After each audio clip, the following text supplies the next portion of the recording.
Olá, sejam bem-vindos à nossa quinta edição do NeuroCoffee, que é o nosso podcast semanal daqui do Instituto Glass, que geralmente a gente faz após as nossas reuniões clínicas e que, em função da pandemia de coronavírus, a gente teve que fazer uma adaptação, né? Então, a reunião clínica presencial parou, mas a gente continua fazendo esse conteúdo. Eu espero que vocês gostem aí. E o nosso tema hoje é falar sobre meditação. Então é um prazer enorme receber dois colegas muito queridos.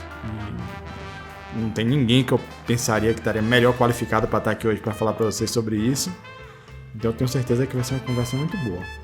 Então, Félix é fisioterapeuta, mestre em biologia molecular pela USP e acabou seguindo por esse caminho. Ele é pós-graduado em acupuntura e coordena um núcleo de estudos chamado NEMAC, né, Félix? Chama Núcleo de Estudos em Autoconhecimento, Meditação e Consciência. Núcleo de Estudos sobre Meditação, Autoconhecimento e Consciência. NEMAC. Na Fainol.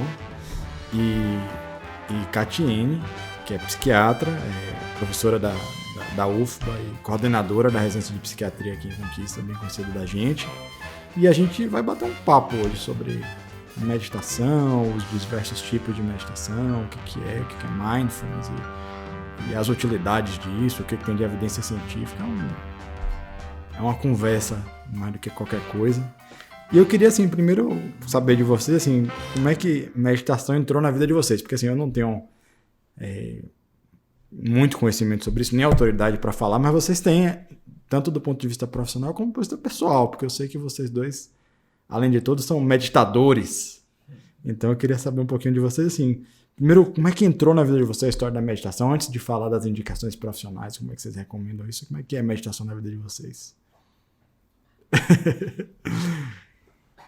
A meditação, primeiro eu quero agradecer o convite, estou muito feliz de estar aqui e falar sobre um tema que eu gosto bastante, que é meditação, até mesmo como foi dito aí, né, pelo núcleo, né, fundado aí na faculdade, que é o núcleo sobre meditação, autoconhecimento e consciência, o NEMAC. E a meditação entrou na minha vida quando eu comecei a estudar o taoísmo. Foi quando eu comecei a entrar nessa história, em 2012, quando comecei a estudar acupuntura. E aí, dentro desse aprofundamento, né, com relação à acupuntura e essa aproximação, eu me vinculei, de certa forma, a estudar as questões orientais. No entanto, a meditação ainda era essa questão mais distante para mim, porque era uma coisa em que eu via e estudava, sabia que era feito, mas, de fato, eu só comecei a praticar meditação quando surgiu a necessidade. Eu sinto que a necessidade bate na nossa porta, e aí, nesse momento que a necessidade bate na nossa porta, não tem outra alternativa, senão a gente, de uma certa forma, aquietar a mente, silenciar e voltar para dentro de nós mesmos. Então, desse período para cá, de uma certa forma, eu passei não só a me aproximar da parte teórica, por assim dizer, do contexto da meditação, num vínculo talvez hinduísta ou voltada para essa questão mais para mantras, enfim, para uma prática rotineira de outros métodos de meditação, como, por exemplo, a meditação da atenção plena. E você, Catinha, como é que foi que apareceu isso daí? Há cerca de uns 8 anos, eu comecei a procurar alguma atividade física que me interessasse. E aí, estudando, descobri a yoga. Comecei a estudar yoga e vi que, na verdade, a yoga era um instrumento para você conseguir meditar. Então, a partir disso, eu comecei a aprofundar mais no estudo da meditação e praticar. Né? Como eu estava falando antes, fases da vida a gente medita mais, fases menos, né? Agora eu estou num momento que tenho meditado mais, mas foi mais, né, pela aproximação com o hinduísmo e por entender, assim, que a yoga era um meio para alcançar esse fim, que era a meditação. Então, eu acho que esse é um ponto interessante para a gente falar. Assim, existem meditações diversas, né? Então, a meditação é uma coisa que está imbuída, embrincada em uma série de tradições espirituais, religiões, e foi trazida muito para o meio ocidental depois desse termo do mindfulness. Mas não existe uma meditação só, né? Então, eu tenho a impressão que na medicina chinesa tem uma coisa chamada Qigong também, não tem? Tem uma série de maneiras. Então, tem a coisa dos mantras, tem a coisa da meditação relacionada com o movimento, salvo engano, dentro do sufismo tem uma linha dos dos derviches, né, que chama? Os rodopiantes. Então, o que caracteriza, o que tem em comum entre essas coisas? Né? Por que a gente chama isso tudo de meditação, apesar de parecer coisas tão diferentes? E o que é essa específica que a gente está falando mais atualmente no nosso mundo, que é o mindfulness? Então, voltando assim à questão temporal que você trouxe das religiões, há 500 anos antes de Cristo, a gente tem uma difusão, por assim dizer, dessa questão da meditação através dessa escola hinduísta. E Buda, né, que foi quem, de uma certa forma, bebeu dessa fonte, ele não só estudou e praticou, mas ele deu o seu próprio sabor a essa questão da meditação. E ele trouxe a questão do Satipatthana, que significa essa questão de dar atenção a dentro de si. E esse sabor que ele deu à meditação, ele transferiu para os seus discípulos, né, para aqueles que estudavam com ele, acerca do que vem a ser esse aspecto da meditação. Na verdade, ele explicava assim, que através de uma alegoria, como se uma tartaruga e uma raposa se encontraram, por exemplo, numa floresta. E aí a raposa, toda feliz ao ver a tartaruga, chegou e falou assim: olha, eu vou ter um jantar bom hoje. E a tartaruga, por sua vez, assustada, falou: e agora? Né? Eu vou ser um instrumento aqui, alimento dessa raposa. E aí o que a tartaruga fez? Pensou: eu vou correr. Como é que ela vai correr da raposa? Então ela, ao invés de correr, ela entrou dentro do seu casco. E a raposa ficou circundando a tartaruga por um tempo e se cansou e, de uma certa forma, saiu. E a meditação da atenção plena traz isso, esse entrar para dentro de si mesmo. Mas não necessariamente ele trouxe isso como uma fuga dos problemas. Não é isso, você fugir dos problemas. É você entrar dentro de si mesmo para perceber como que você reage a esses problemas. Então, através desse ponto que foi trazido, né, por Buda, ele ensinou a outras pessoas que transferiram esse conhecimento e por aí foi, anos trazendo inclusive para a questão da Europa, para os Estados Unidos, e isso começou a se difundir e de uma certa forma se difundiu no Ocidente mais com o olhar da questão da meditação da atenção plena, até mesmo por não ter um vínculo direto religioso, por assim dizer. Então essa questão do vínculo religioso ainda é muito complexo para os ocidentais. Mas, como você falou, é como se fosse assim, comparável a um esporte. Existem várias formas de você praticar esporte e vários esportes. A meditação é da mesma forma. Então, por exemplo, existe a meditação transcendental, que é aquela que você vai entoar mantras e a partir dali entra em estados mais avançados. A própria meditação concentrativa, que é aquela meditação que às vezes as pessoas fogem porque é a ideia de você ficar silencioso, sentado, e as pessoas falam: não consigo fazer isso, como eu vou fazer isso diante da minha mente tão barulhenta? E a meditação da atenção plena, mindfulness, que foi falado aqui, que de uma certa forma foi mais difundida e não tem, como foi dito, né, o vínculo religioso, que adquiriu mais adeptos, por assim dizer. Então, dentre outras modalidades, por exemplo, Rajneesh Puran, que é Osho, ele trouxe a ideia da meditação dinâmica também, né? Porque existem várias formas de você praticar, como foi colocado nas tradições religiosas, mas também existem outras formas. Por exemplo, meditação é um campo, você pratica a própria reflexão, concentração, que são modalidades, a própria vibração, percepção, contemplação, por que não dizer exaltação, também são formas de meditação e são nomes diferentes para essa mesma coisa que vem a ser esse olhar atento para dentro de si mesmo e uma harmonização interior. Exato. E isso que o Félix estava dizendo vai depender do seu objetivo. Então, existem várias técnicas de meditação e a depender do objetivo que você quer alcançar, você vai beber de diversas fontes. O próprio budismo já foi revisto, né? O Zen budismo é uma linha dentro do budismo que vai dizer: você pode meditar na fila do banco, você pode meditar na praça, você pode meditar caminhando. Essa ideia de que você precisa meditar num monastério, num lugar super tranquilo, ela não se aplica a nós na vida cotidiana. E isso, a meditação, ela é muito generosa nesse sentido, né? Porque, enquanto campo de conhecimento, permite que você adapte também, inclusive as técnicas, àquilo que melhor se adequa a você. Tudo depende do seu objetivo. Hoje, por exemplo, na psiquiatria, quando a gente indica, é uma técnica, né? Por isso a atenção plena, ela nos serve tão bem. É uma técnica de você aperfeiçoar a sua cognição, de você melhorar a sua atenção, de você diminuir os automatismos no comportamento e nas emoções, porque se você não se torna consciente de quem você é e do seu modus operandi, você fica sempre no automático. Então, quando você consegue romper essa via de automatismo, você de fato torna-se mestre da sua vida, porque você está consciente daquilo que a gente estava falando, né? Você tem insight do seu modo de funcionamento. O primeiro passo para a mudança é você ver como você funciona, né? É abrir a peça, olhar, por aqui vai dar para eu melhorar ou não. Então, infelizmente, grande parte de nós está obscurecido pelo dia a dia, pelas emoções, pelas sensações, pelas experiências, sem abrir esse espaço para o autoconhecimento, para perceber quem de fato você é, o que de fato você deseja, a sua biografia. E a meditação é um instrumento para isso. Como a gente comentou em outro momento, como a psicoterapia também pode ser, né? Então, inclusive, há quem diga que a filosofia budista e hinduísta, ela se aproxima muito mais das psicoterapias do que da filosofia de fato, né? É uma forma de aperfeiçoamento da psique, de uma vivência da psique de modo distinto.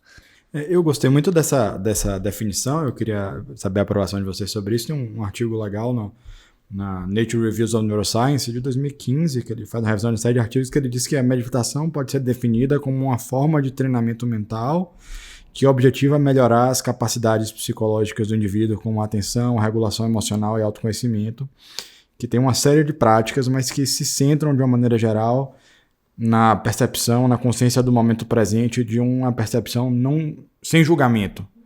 Então, eu acho que esse componente da consciência, eu queria saber com vocês, qual o melhor termo que vocês acham para traduzir isso em palavra, porque a gente vê muito em inglês o uso da palavra awareness, né, que na medicina a gente acaba usando consciência, o nome consciência acaba sendo aplicado de uma outra maneira, mas parece que essa coisa do awareness, da consciência, da percepção, é uma coisa bem central na meditação, né? Essa percepção sem julgamento, né? Qual a melhor palavra para definir isso? O que vocês acham? Nossa, o conceito de meditação é algo complexo, mas até mesmo porque é algo a ser experimentado. No entanto, a psicologia ela traz um conceito de meditação como sendo uma atividade, um treinamento sistemático de regulação atencional e emocional. Então, sobre regulação atencional, é a capacidade que o indivíduo tem de iniciar, desenvolver, sustentar e manter um estado de atenção, a exemplo de uma coisa simples, que é a sua respiração. Então, manter o estado de atenção em um determinado ponto. Porque, por exemplo, às vezes a gente fala, dê atenção ao seu pensamento, mas o indivíduo vai dar atenção nesse meio termo. Ele vai falar, eu vou pensar em uma coisa, eu vou ver qual é o início desse pensamento e o final. Só que no meio desse pensamento surgem milhões de outros pensamentos. Como é que esse processo funciona? É isso. É um treino sistemático de atenção. E sobre essa questão emocional, foi como foi colocado dessas reações que nós temos, né, que por vezes são automáticas, mas dá atenção a essa regulação de reações que nós temos que são automáticas no cotidiano. Então, eu sinto que o conceito mais ocidental, por assim dizer, de meditação, talvez seja esse aí. No entanto, eu sinto que a meditação ela não pode ser, de certa forma, desvinculada de um aspecto espiritual. Não religioso, mas espiritual, de uma certa forma, né? Porque o indivíduo está buscando, através da meditação, algo que está além do campo do físico. Então, nessa busca, além do campo do físico que ele está buscando na meditação, existe um vínculo que não é palpável, né, dentro da questão. Tudo bem, a intenção. Qual é a intenção de você praticar meditação? Tudo bem, a atenção plena. Aí a gente vai pensar, mas ele está sendo utilizado no contexto da saúde, como foi proposto. A meditação foi colocada dentro das práticas integrativas e complementares como uma dessas práticas na política nacional, dessas práticas, em 2014. Então, o Sistema Único de Saúde já adota, por exemplo, a meditação como sendo um instrumento interessante para o tratamento de diversas doenças, por assim dizer, como, por exemplo, estresse, ansiedade, insônia, hipertensão, né? Então, assim, a gente vê que tem esse trabalho da meditação dentro do contexto da saúde. No entanto, a própria política traz no seu texto, na portaria, algo relacionado ao yoga, como foi trazido aqui, porque ele utiliza o termo samadhi, que é o último estágio, né, dentro dessa proposta do yoga. No entanto, para que o praticante de meditação, por exemplo, no vínculo do yoga, para que ele atinja esse estágio, ele precisa passar por estágios anteriores de moralidade. Não é moralismo, é moralidade. Né? Então, existem práticas, por exemplo, chamadas de yamas e niyamas, que são anteriores a esse processo de meditação no yoga, que são frentes que trabalham com restrições e proscrições, que é como se fosse assim, exemplo, não violência. Só que não necessariamente a violência, a agressividade com outra pessoa, mas consigo mesmo, até mesmo nos pensamentos, por exemplo, verdade, não mentir para si mesmo, praticar essa questão da verdade. Né? Existe um chamado Brahmacharya, que é a consciência cósmica, que é você tornar a sexualidade como algo sagrado, pureza ou purificação, e por aí vai. Dentro disso, você ainda tem que identificar, dentro do propósito do yoga, até atingir a meditação, asanas, que nós já ouvimos falar desse termo de certa forma, que são as posturas, o pranayama, que são as práticas respiratórias, mas é a educação do prana ou da energia, até chegar no estágio de restrição dos sentidos. Veja bem, como é essa ideia dos sentidos que temos, restrição dos sentidos, para chegar no estágio de concentração, para aí atingir o estágio de meditação e, por fim, chegar no contexto que seria essa questão do samadhi. Então, a concentração parece ser algo importante como coisas anteriores. Né? Então, o praticante de meditação ele precisa compreender que existem estágios até ele chegar numa prática meditativa. Porque a meditação, se a gente for poder falar sobre ela de uma certa forma, ninguém pratica meditação. Meditação é uma coisa que acontece na vida da pessoa quando ele começa a praticar concentração e atenção. O próprio nome meditação já tem ação no nome, como foi colocado. Você pode praticar meditação na fila do banco, não sei o quê. É no seu dia a dia. Você está praticando meditação. Nós já experimentamos, de uma certa forma, meditação, mesmo os indivíduos que nunca praticaram. Por exemplo, assistir um filme. O indivíduo ele se coloca naquela situação de atenção e concentração ali no filme e ele permanece naquele estado de atenção. Então, isso é uma prática, se assim posso chamar de meditação? Por que não? Então, é também uma prática de meditação. Então, o conceito de meditação, como foi trazido aí, é muito amplo. Talvez a ideia individual da experimentação pode trazer. Mas temos essa abordagem conceitual científica, como foi colocada, como essa direção, esse treino sistemático, né, da atenção e da regulação emocional. Pensando nessa história de meditação como um exercício, usando essa analogia, como é que vocês recomendam a pessoa começar? Igual a academia, você não dá para chegar, achar que vai correr maratona, né? Então, como é que seria uma prescrição, entre aspas, desse exercício? O que o indivíduo deve... Quem está assistindo aqui, eu vou tentar. E eu entendi que, de certa forma, exige um esforço, né? Eu acho que uma coisa... Eu já tentei um pouquinho, 5, 10 minutos, mas eu não consigo mais nada de conseguir ficar 1 hora, por exemplo. E nem é esse o objetivo. Como é que você... Como é que a gente treina esse músculo? Olha só, Felipe, só antes, a questão do conceito eu acho muito boa, esse conceito que você citou, para nós enquanto médicos, né? É muito didático, especialmente nessa ideia de que meditar envolve contemplar. Uma contemplação em que você procure atingir a verdade naquilo, aquilo que é real, porque a gente se relaciona com as coisas achando que elas são reais, quando na verdade são ficções mentais. A gente lida com as coisas, com as pessoas, isso na psiquiatria, né, e na psicologia.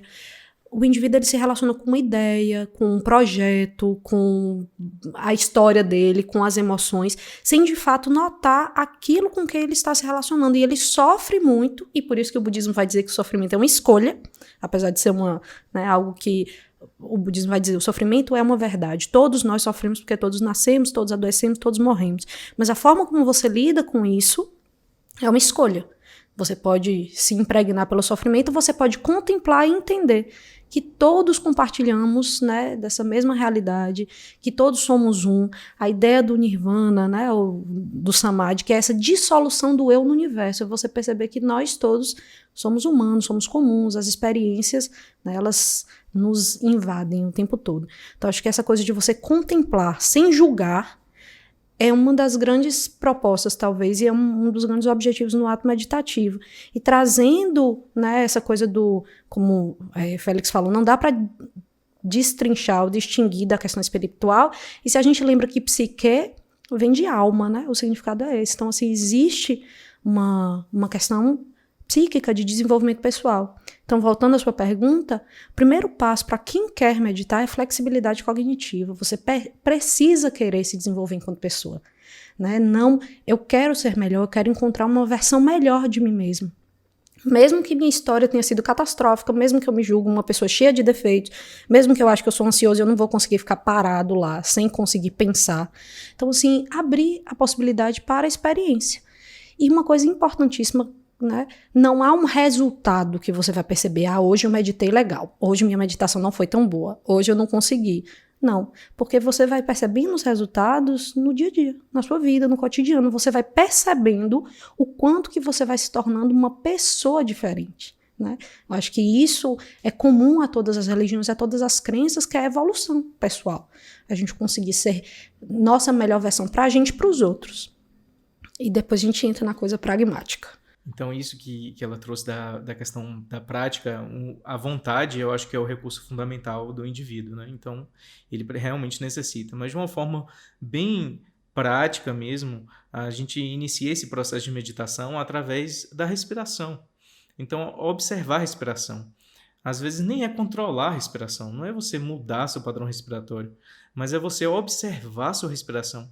À medida que o indivíduo ele retorna para essa questão da respiração, por mais que a mente dele 1000 vezes se distraia, a pessoa vai ter que, o praticante, essa vontade, vai ter que, de uma certa forma, ser gentil o suficiente consigo mesmo para essas 1000 vezes trazer de novo a mente para a atenção do momento presente através da respiração. Então, essa gentileza consigo, inclusive, iniciando a fala sobre a prática da não violência, porque às vezes nos violentamos, inclusive por não conseguir realizar uma prática.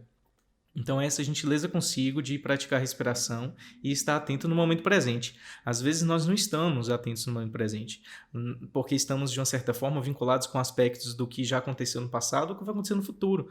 Nós não estamos almoçando, de fato.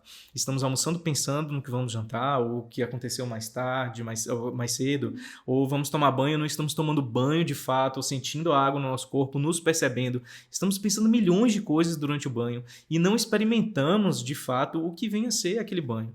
Então, como foi trazido inclusive por Buda nessa ideia, né, da meditação, ele fala que devemos estar atentos ao sentar, ao levantar, ao caminhar, ao fazer todas as coisas. Nós devemos estar, de uma certa forma, atentos àquilo que estamos fazendo.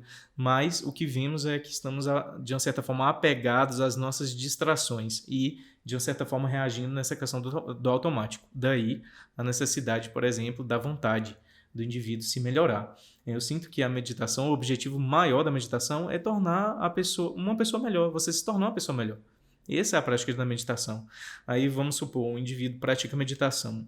Pratiquei 1 hora. E ele sai daquele estado meditativo em um estado de agressividade com outra pessoa, ou ele tem práticas que não são condizentes, de uma certa forma, com aspectos da moralidade, como foi proposto agora. Então, de uma certa forma, incoerente. Então, qual foi realmente a intenção e a vontade de você realizar essa prática durante 1 hora? Adiantou? Talvez se você fizesse uma prática de 1 minuto de respiração e isso realmente fosse transformador para você, talvez seria muito melhor ou muito mais significativo. Então não tem um tempo, né? Não é igual esteira que você tem que ficar 10 minutos nem 15 minutos. Tem a ver com o propósito e com a intensidade como é feito, com a determinação, mais do que com a quantidade em si de tempo de meditação. Além do tempo, assim, o que a pessoa precisa fazer? Assim, como a gente deve organizar o ambiente? É preciso ter uma sala com a vela com a foto de Buda na parede? Ou dá para você começar a introduzir isso na sua vida sem menos apetrechos, sem menos programação? A questão do tempo, é ideal que você conte o tempo e que sempre repita o mesmo tempo. Então, por exemplo, 10 minutos é um número cabalístico, assim, que é bacana, porque em geral, nem a pessoa se cansa muito, nem ela também, assim, não deu tempo nem de prestar atenção na respiração. Então, você colocar o alarme do celular mesmo, 10 minutos, e tentar manter aquela rotina ali 30 dias. Mesmo que você ache que você consegue fazer mais, mas mantenha esse tempo, tá? A gente pode usar várias âncoras, Felipe, nesse processo. Uma das âncoras é a respiração. Você pode, inclusive, contar a respiração se for uma forma de te ajudar a se reconectar, né? Então, você conta de 1 até 10 e aí depois você conta de forma retroativa. Toda vez que você perceber que você perdeu a contagem, você volta para o começo. Por quê? Outra âncora que a gente pode usar é uma vela acesa, por exemplo, você abrir os olhos e ficar concentrado, né, na chama da vela, sempre observando, sem julgar, sem ficar pensando, naquele jantar tinha uma vela igual. Não. Tentar não se envolver com a ficção, né, psíquica, a ficção mental. Um erro eu não vou pensar durante a meditação. Você vai pensar e você vai pensar muito. Os indianos falam, quando você começa a meditar, é como se estivesse botando vários macacos dentro de uma caixa. Em geral, eles estavam soltos e agora você tenta colocar eles numa caixa. Então, é claro que eles vão ficar ainda, né, mais produtivos. A ideia é você ir criando pausas entre os pensamentos. Então, quanto mais você vai dilatando essas pausas, mais você consegue perceber e ser menos reativo. Então, no trânsito, você se torna menos estressado e responsivo. Por quê? Porque você, de fato, está percebendo, eu já estou atrasado, eu preciso correr? Eu vou mudar o meu atraso se eu correr ou se eu xingar a pessoa que está na minha frente? Não. Então, você começa a contemplar melhor. Mas, para esse exercício, você precisa sentar, né? Então, você pode ser sentado numa cadeira, não precisa estar em posição de meio lótus, nada disso. A meditação pode ser feita numa cadeira. Uma coisa muito importante sempre é que você tente manter a coluna ereta. Então, se para você for mais confortável estar apoiado numa cadeira, tudo bem. Senão, você pode ir treinando, depois manter a coluna ereta sem estar num encosto. E as mãos de uma forma confortável, como você queira. O lugar não precisa ser, né, nem muito iluminado, nem escuridão total. O ideal é que seja um lugar silencioso, que você não vá ser interrompido. Então, que você consiga começar e terminar os seus 10 minutos sem interrupção. Mas se por acaso algum barulho acontecer, preste atenção ao barulho. Se conecte ao barulho, não se irrite ao barulho. Então, a criança falou, você escuta o que a criança está falando. Contemple o presente, porque de fato é ele que acontece. O passado e o futuro são coisas que não existem mais, do ponto de vista. Isso é super Matrix, né? Bem Neo do Matrix, mas é verdade. O passado e o futuro, inclusive, foi um filme que usou muita referência, né? Da meditação e do budismo. Não existem. Eles só existem dentro da sua cabeça. E como você simboliza e como você os vive, né? E é importante você não esteja nem com fome, nem muito alimentado, porque senão vai dar uma moleza. Nem com sono, senão você dorme. Então, cada um vai perceber, por exemplo, apesar de hoje, na minha rotina, eu só consigo meditar à noite. Mas para mim, de manhã é muito melhor. E para a maioria das pessoas, deveriam tentar meditar pela manhã. Por quê?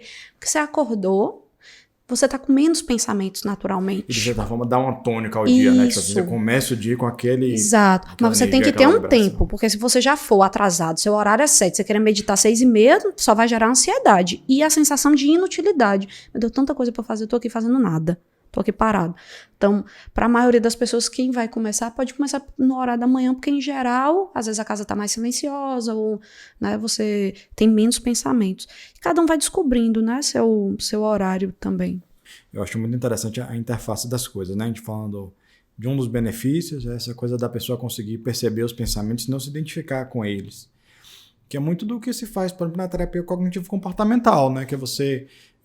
que às vezes é difícil perceber o pensamento, né? Às vezes você não percebe aquele pensamento automático, mas percebe a emoção e como você se sentiu, dali você vê qual foi a situação, qual foi o gatilho e qual foi o pensamento, e que muitas vezes é automático. Então eu percebo que uma das coisas que a meditação faz é a gente conseguir perceber mais as coisas que passam na nossa cabeça de maneira automática e não se identificar com isso, né? Tipo assim, você não é esse pensamento, isso é uma coisa que está acontecendo e você pode se agarrar àquilo ou não, pode simplesmente deixar passar.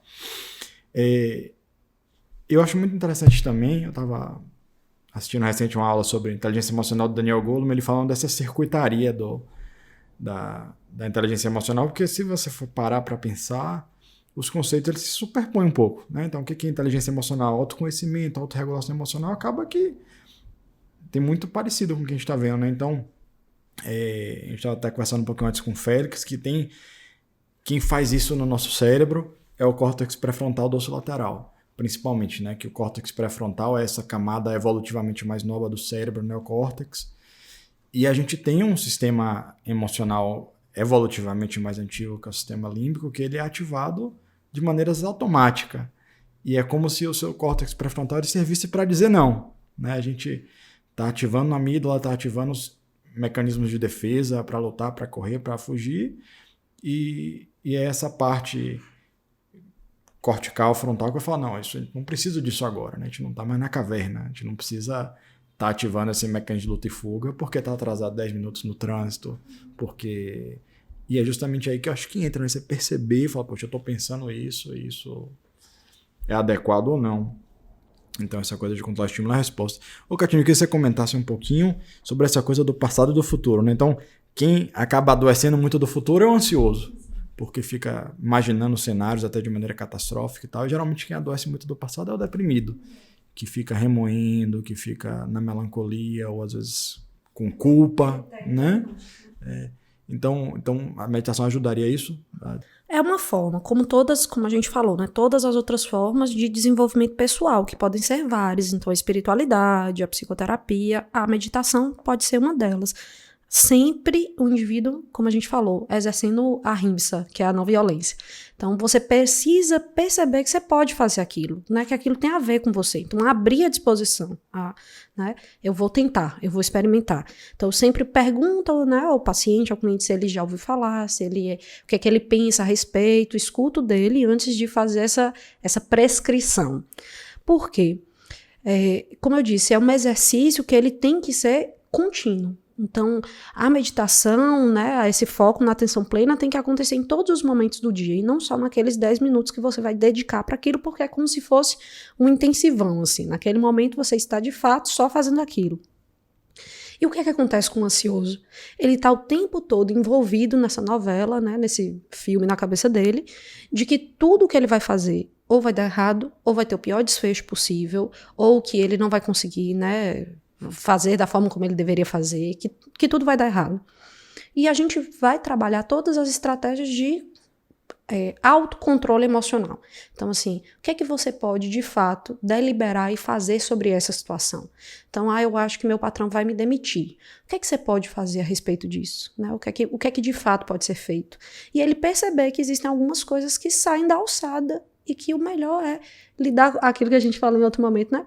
Qual o pior desfecho possível? Se preparar para o pior desfecho possível, mas entendendo que tentando buscar essa clareza. O que de fato é esse desfecho, o quanto que você já está sofrendo, porque os pacientes nós, né? A gente começa a história, vive a história, termina a história, tudo na nossa cabeça.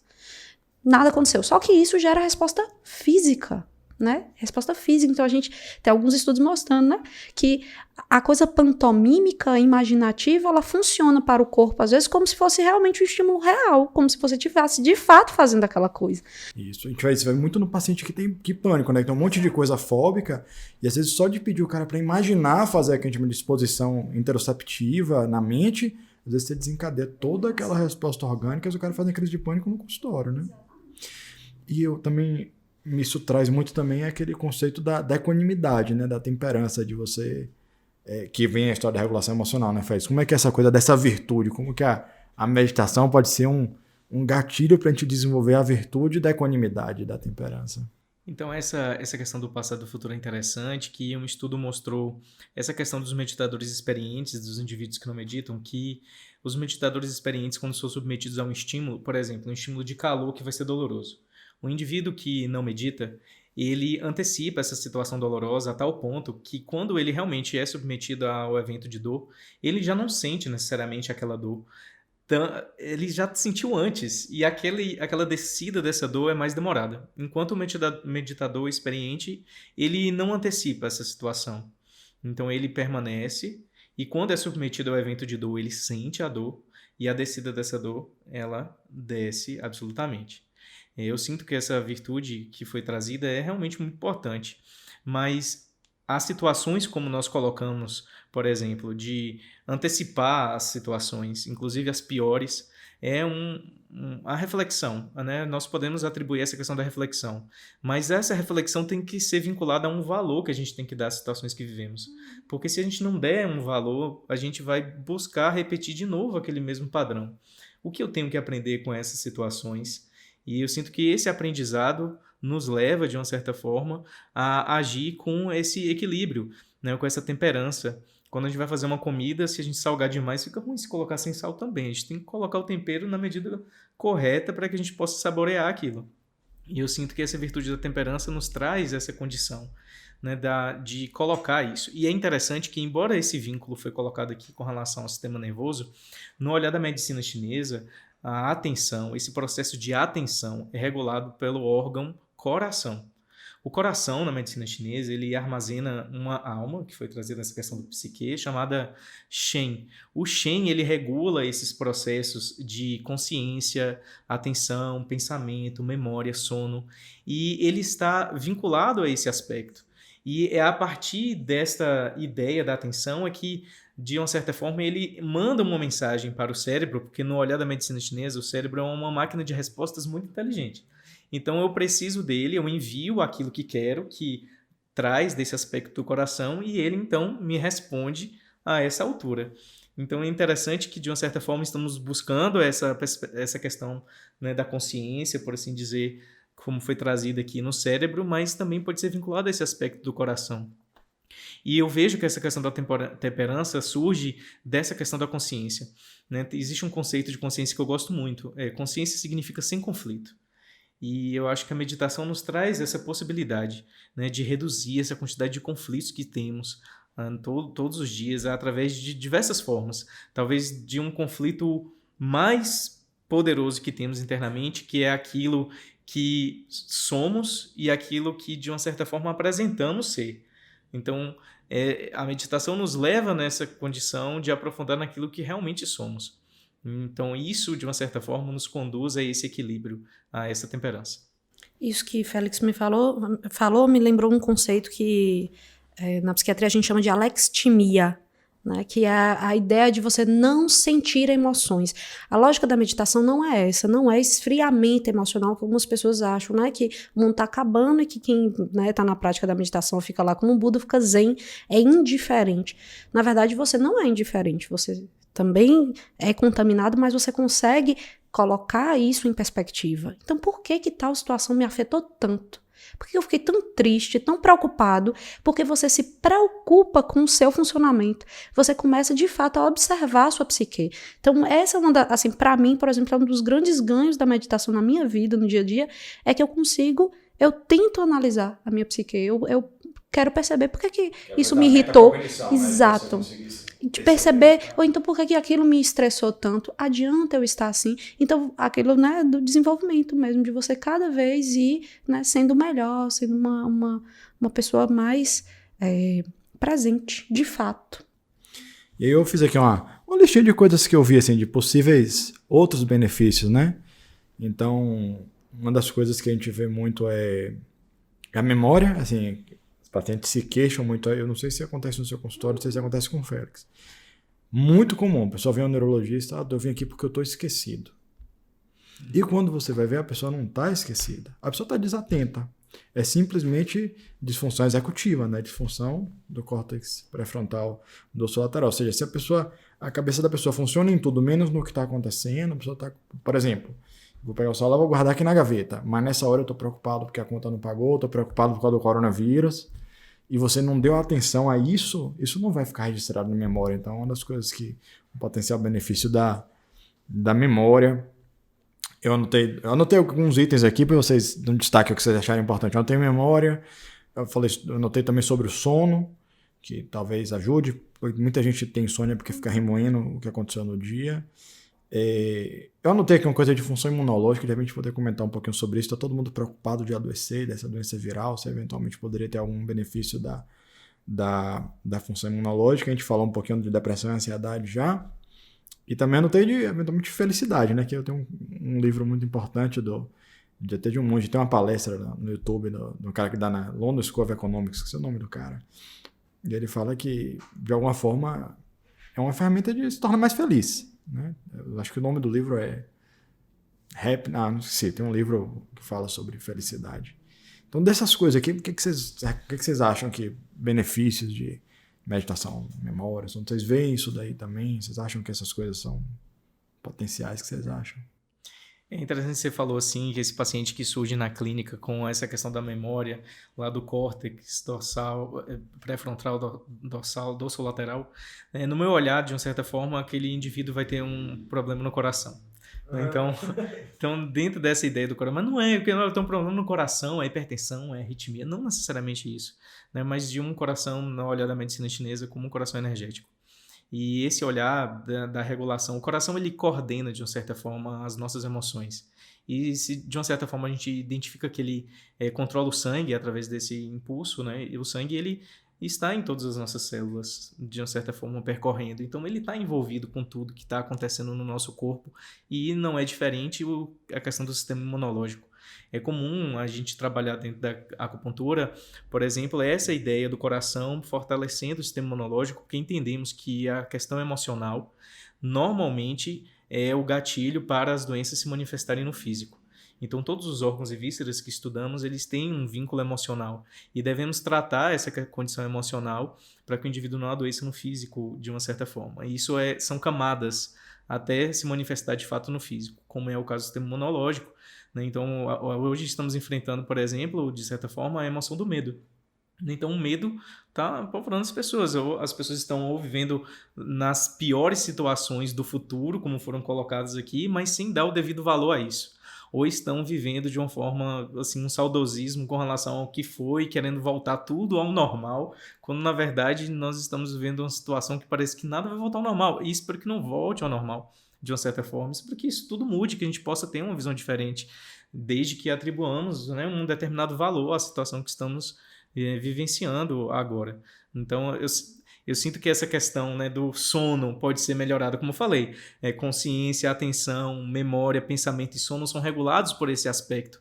E a meditação ela vai trazer, de uma certa forma, embora temos ainda evidências fracas relacionadas à questão da meditação para esses tratamentos. Em uma revisão realizada em 2014, eu estava conversando com o Felipe, foi avaliado 8.000 artigos e desses 8.000 sobre meditação, somente 47 apresentavam, de certa forma, metodologias mais adequadas que poderiam ser validadas com relação à prática da meditação. E vimos que, de uma certa forma, como é que nós vamos qualificar, ou melhor, quantificar a questão da meditação, sendo que nós deveríamos fazer, de uma certa forma, o quê? Qualificar ela. Então é muito complicado trazer isso para metodologias, né, que envolvem essa questão científica voltada para a meditação. Embora já sabemos que essas evidências podem ser experimentadas. Então, como, né, foi dito aqui, então quando eu comecei a meditar, essa questão mudou na minha vida e eu posso também dar esse relato de experiência que, como falei, a meditação, de uma certa forma, para mim é necessidade. Então, quando surge a necessidade, pode saber, o indivíduo ele vai voltar para si mesmo de uma certa forma, conta até 10, é aquela história, né? Respira, a ideia de antecipar as coisas como foi proposta e não necessariamente reagir, olhar para si mesmo, é a história da tartaruga que foi dita, entrando no seu casco.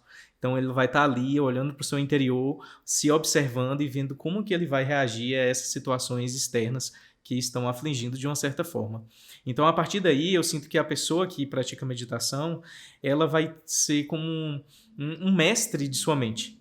Talvez, pode ser assim. E por conta disso, essas condições emocionais desequilibradas, né, o treino sistemático da regulação da atenção e da emoção, nos leva, de uma certa forma, a trabalhar melhor com aspectos emocionais de ansiedade, memória e sono. Se estamos atentos ao momento presente, nós não vamos necessariamente esquecer a chave e não saber onde colocamos, como é corriqueiro. Onde foi que eu deixei a chave do carro? Onde eu deixei tal coisa? Será? Ou então aquela pessoa, será que eu desliguei o gás, eu tranquei a porta de casa e volto 1000 vezes para conferir se fechou a porta do carro, etc.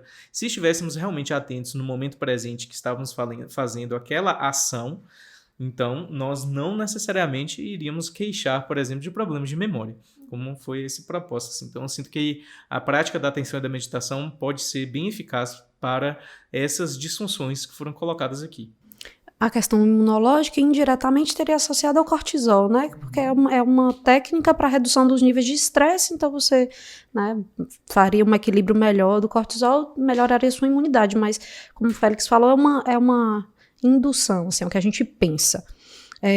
Eu queria fazer uma ressalva para quem está vendo. Apesar da gente ter citado muitas vezes o budismo e o hinduísmo, a meditação não é uma prática religiosa, né? Se você for as freiras carmelitas têm práticas meditativas, que é né, dentro do catolicismo, a própria prática da oração, de certa forma, é uma meditação. Então, assim, não criar uma barreira para que você não medite porque você não acredita no budismo, etc.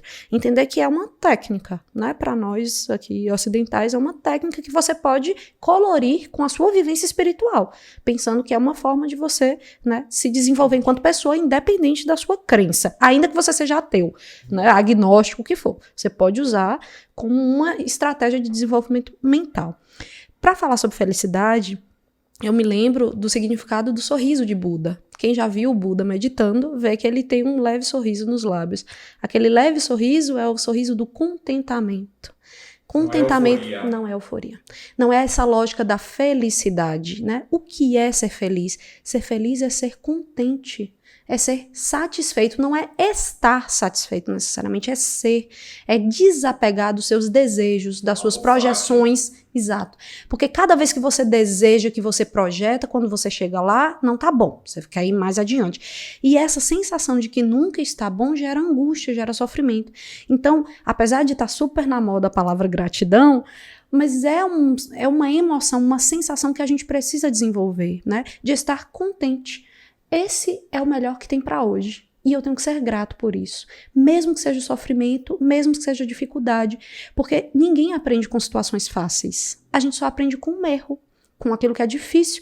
Se a situação ela é comum, né, normal, no sentido de que é a normativa da sua vida, dificilmente você vai progredir. É preciso que haja o caos, que haja a crise, porque a crise, ela lhe desmonta enquanto sujeito, inclusive do ponto de vista psíquico, para que você consiga se remontar de uma forma melhor se você tiver sabedoria. Senão você vai ficar remoendo o sofrimento, a vida, aos céus ou ao azar. Então, se você consegue perceber, tá muito ruim agora, mas o que eu posso tirar dessa situação? O que eu posso analisar e ser sábio e ser contente, perceber que isso é uma oportunidade para que eu cresça. Como a gente falou da questão, né, da pandemia. Isso é uma oportunidade de crescimento. Mas só vai crescer quem tiver uma abertura para isso. Quem tiver uma predisposição, que a gente na psiquiatria chama de capacidade de insight na psicologia. Então não vai funcionar do mesmo jeito para todas as pessoas. Algumas pessoas que têm mais flexibilidade cognitiva vão sair transformados dessa situação. Outros não. É só uma situação de muita tragédia e eu não vejo a hora de sacar para que eu volte à minha vida normal. Essa hoje é a sua norma. E como você tem seguido, né? Como você tem procurado melhorar a sua norma em vez de ficar sofrendo, porque a situação não é como você deseja que ela fosse. Dificilmente as coisas são como nós desejamos que elas fossem. Elas são como elas são. E quem eu sou diante dessa situação real, que é a que está posta, e não, né, do desejo, que é o apego, que é o sofrimento. É interessante que foi proposta essa questão que a gente aprende, né, com essa questão do erro, tendo em vista que mar calmo nunca fez bom marinheiro, eu já ouvi esse termo assim, mas a ideia de que, na verdade, nós aprendemos corrigindo os erros. Né? Essa talvez seja a melhor proposição. Né? Quando nós corrigimos os erros que cometemos, nós, de uma certa forma, aprendemos com aquilo porque atribuímos um determinado valor a isso. E essa situação de crise, passamos, é o conflito. A crise nada mais é do que a mudança, a necessidade de mudança em nossas vidas e nossa resistência em mudar. Então, nós nos resistimos a essa mudança, mas vamos ter que nos entregar, de uma certa forma, a essa mudança. O contentamento, como foi proposto, é um desses niyamas que foram trazidos lá no início, né? Santosha, é lá no começo, contentamento. E, de uma certa forma, a felicidade, se podemos observar dentro dessa a própria prática da meditação, como foi proposto aqui do Samadhi, que seria essa integração com o todo, ninguém nesse exato momento que está aqui agora pode ser totalmente feliz, tendo em vista que existem pessoas em vários lugares sofrendo, e nessa percepção de união, o termo yoga significa união, então nessa percepção de união, nós não temos, ou consciência da unidade, nessa consciência da unidade que podemos adquirir, nós não temos essa condição de sermos necessariamente 100% felizes. Mas o contentamento, ele é uma prerrogativa que nós podemos alcançar a partir do momento que percebemos e somos gratos a tudo aquilo que temos naquele exato momento, porque, de uma certa forma, aquilo que temos é aquilo que necessitamos e, em última análise, é aquilo que merecemos. Então eu queria perguntar outra coisa para vocês. Então, a gente conversou de vários benefícios. De certa forma, a gente pode dizer que a meditação está na moda, de alguma moda. A gente vê as pessoas falarem sobre meditação, a gente vê que muitas pessoas do mundo empresarial acabam fazendo isso. E eu tive contato com uma palestra sobre meditação em um podcast sobre empreendedorismo. E a pessoa que falava fez um comentário que eu achei muito curioso e queria saber a opinião de vocês sobre isso. Ele falou assim que a geração dos nossos pais e dos nossos avós não fazia exercício físico. Né? Não era senso comum de que exercício físico era bom para a saúde. Se você perguntar quem é que ia para a academia, ninguém ia. A nossa geração, se você perguntar quem vai para a academia, muita gente vai, quase que é obrigatório. Ele fala que não é um pensamento meu isso do podcast, é dizendo assim que hoje a gente sente quase que uma culpa. Você fala, você não está fazendo exercício, não vai para academia. Então isso faz parte hoje do que a gente considera como uma prática de saúde, assim, faz nosso bem-estar. E o ponto que o autor faz é que ele acredita que a geração dos nossos filhos vai ser isso com a meditação. Que a consciência de que isso é o exercício da nossa mente e do nosso... tem chegado de certa forma que não meditar vai ser equivalente a não fazer exercício hoje. Vocês acham que vai chegar assim? Eu gosto dessa perspectiva. Eu vejo essa questão da moda, como foi colocado, não só no ambiente empresarial, mas também na questão da educação, né? Eu sinto que algumas escolas, inclusive, têm adotado as práticas da meditação no mundo todo. Aqui em Salvador, inclusive, tem uma escola chamada Ananda, que é coordenada pela professora Maribel Barreto, e ela, inclusive, é embaixadora da paz, e ela trabalha com essa perspectiva da meditação das crianças na sala de aula, né? No ensino fundamental. E é importante isso porque, de uma certa forma, a meditação vai ser inerente porque estamos vendo que existe muito conflito dentro dessa questão da sociedade, ou o caos social que estamos vivendo, de uma certa forma. E nós não podemos mais ser fomentadores desse caos social, porque é isso que nós estamos vendo, que esse conflito externo nada mais é do que resultado do conflito que temos dentro de nós mesmos.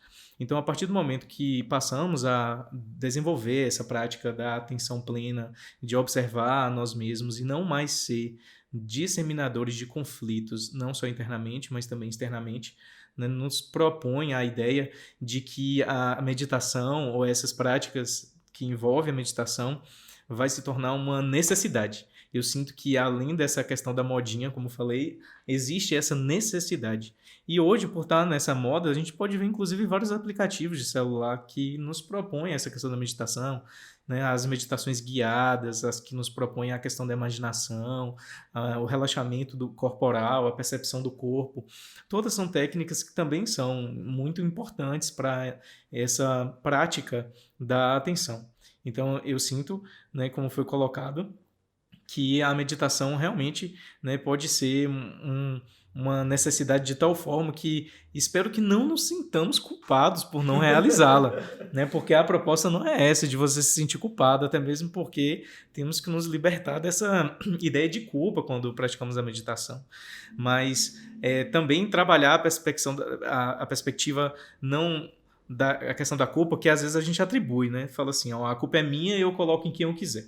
Mas, na verdade, a culpa é do próprio indivíduo. Então, normalmente, a pessoa coloca a culpa que ela não está meditando também em todas as pessoas, menos nela mesma, que, de certa forma, não está olhando para si e atribuindo. Mas sair essa ideia da culpa, mas espero que a meditação seja difundida a ponto de que tenhamos, inclusive, no campo da educação, pessoas melhores saindo desse campo da educação, que estão sendo instruídas desde o ensino fundamental, empresas que estão tendo esse olhar da meditação, então um vínculo de uma certa forma diferente dessa perspectiva da economia, porque não dizer da política também, né, mas trazer esse discernimento. Eu sinto que carecemos muito dessa ideia de discernimento e da consciência, e a meditação nos propõe, né, esse caminho para essa questão da consciência, para reduzirmos essa condição, né, de culpas, apegos e violência que vemos na sociedade hoje.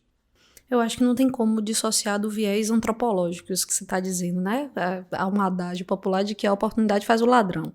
Então, as pessoas estão fazendo mais atividade física hoje porque elas mudaram a forma de se relacionar com o corpo. Então, os nossos pais, os nossos avós, usavam o corpo muito mais de forma, né?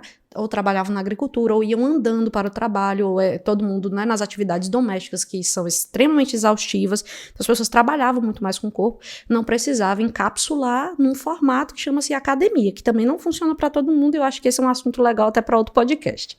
A gente falar sobre, né, a função da atividade física e como é que ela pode ser personalizada. Então, as pessoas se relacionavam de outra forma com o corpo, e isso acabou que caminhou para essa necessidade da gente, né, montar um formato pré-à-porter para a sociedade atual. Da mesma forma, a questão da autonomia emocional. Então, a meditação é uma forma de você voltar a ter autonomia sobre as suas emoções, sobre o seu funcionamento.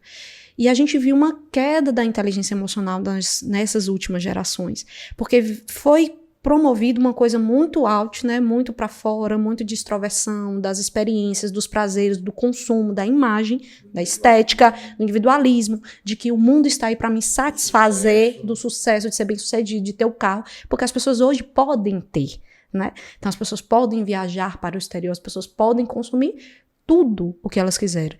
Com essa coisa de consumir, se perdeu essa introspecção, tá? Mas e eu sou quem mesmo? Eu comando minha cabeça? Então, a inteligência emocional, ela foi se esvaecendo. E as pessoas hoje perceberam que se você não controla a sua cabeça, não é o dinheiro do banco que faz com que você seja bem-sucedido. Primeira coisa para um empreendedor é ele conseguir dominar a própria psique, porque senão ele se perde, ele adoece, ele, né, se envolve com substância, etc. Então, a gente precisa controlar. E por isso a meditação entrou, né, como uma moda, dentro de todas as outras estratégias. Então, você vê, a psiquiatria já estuda hoje muito mais espiritualidade, coisa que você pensava 20 anos atrás, iam achar que era charlatanismo, né? Voltou-se ao estudo da espiritualidade. Então, tudo aquilo que pode nos trazer controle, né, sobre a mente, para melhorar nossa performance, nosso funcionamento, voltou. Eu espero, de fato, que a próxima geração, a geração dos nossos filhos, já passem para os filhos deles que não precisa essa obrigatoriedade da meditação como uma forma de aliviar os sintomas sociais.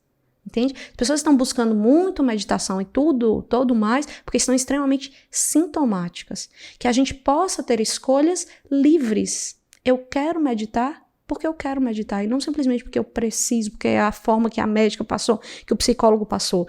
Que as pessoas possam, por si próprias, se regularem e terem a liberdade de eu quero meditar porque eu quero viver essa experiência, não porque eu preciso, porque é isso que vai me salvar, entende? Perfeitamente. Bom, dá pra gente ficar aqui conversando até amanhã, mas infelizmente a gente tem que meio que chegar a uma conclusão. Eu queria abrir para vocês para alguns comentários. Eu queria, de novo, agradecer pela presença de vocês. Realmente, vai ser de altíssimo nível. É um prazer encontrá-los, é um prazer encontrar a Fez. A gente se encontra quase que toda semana. Mas é muito bom ter você aqui. Eu tô lhe devendo uma visita lá, que o Félix falou que vai me fazer uma sessão de acupuntura, que eu nunca fiz. E eu tava um período bem estressado, ele falou, vá lá, e eu falei que ia, e eu vou de fato. Assim que ele voltar desse período de quarentena, aí eu vou fazer uma tentativa lá. E agradecer também a Catiene pela disponibilidade e, obviamente, pelo conhecimento de vocês, que foi muito enriquecedor, pelo menos para mim. Eu aprendi um monte, espero que as pessoas aprenderam também. E eu queria abrir para vocês, para uma consideração, uma coisa importante, uma coisa que vocês queiram que as pessoas saiam daqui sabendo. Tá aberto a palavra. Eu agradeço o convite, foi realmente de muito aprendizado.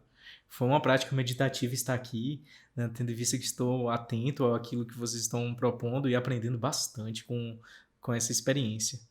E eu sinto que o recado que eu quero deixar acerca da questão da meditação para as pessoas de uma forma geral é que elas encarem, de uma certa forma, a meditação nesse exato momento, não necessariamente como um remédio, até mesmo porque você não vai encontrar, né, eu quero uma cápsula de meditação lá na farmácia, mas que de uma certa forma a gente desenvolva em nós mesmos essa vontade, essa questão, essa vontade de ser melhor.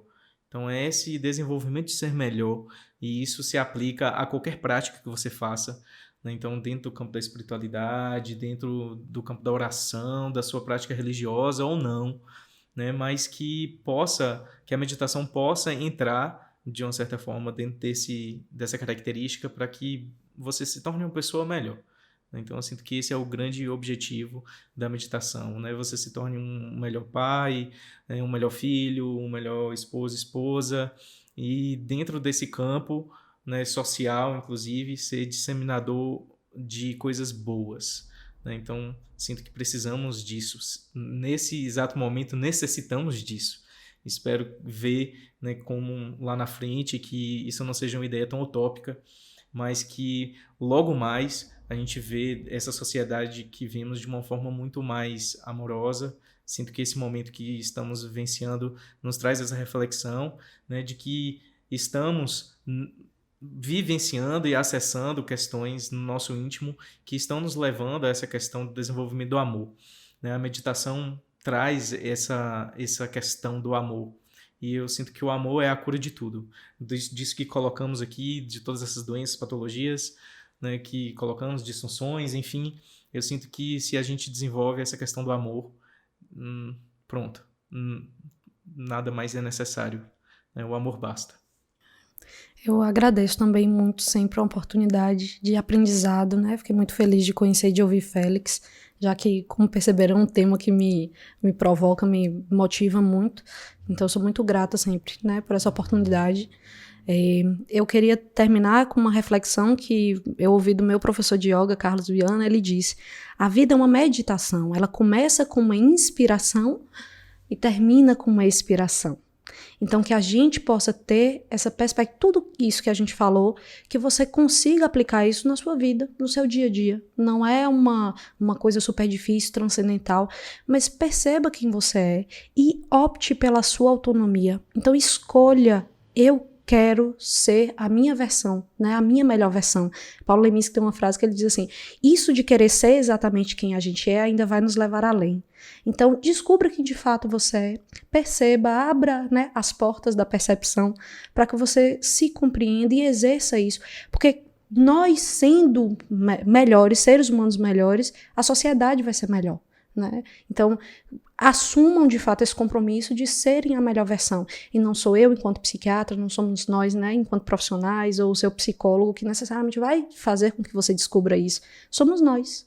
Então, cada um de nós, se a gente assumir essa grande missão da vida, que é encontrar a nossa melhor versão, certamente nós vamos ter uma sociedade mais harmônica, mais curada. Como diz um amigo nosso em comum, não precisa acreditar não, experimenta, né, Félix? É isso. Então, pessoal, obrigado. Boa noite para vocês. Obrigado aos meninos da Engage. Um abraço aí. Namastê.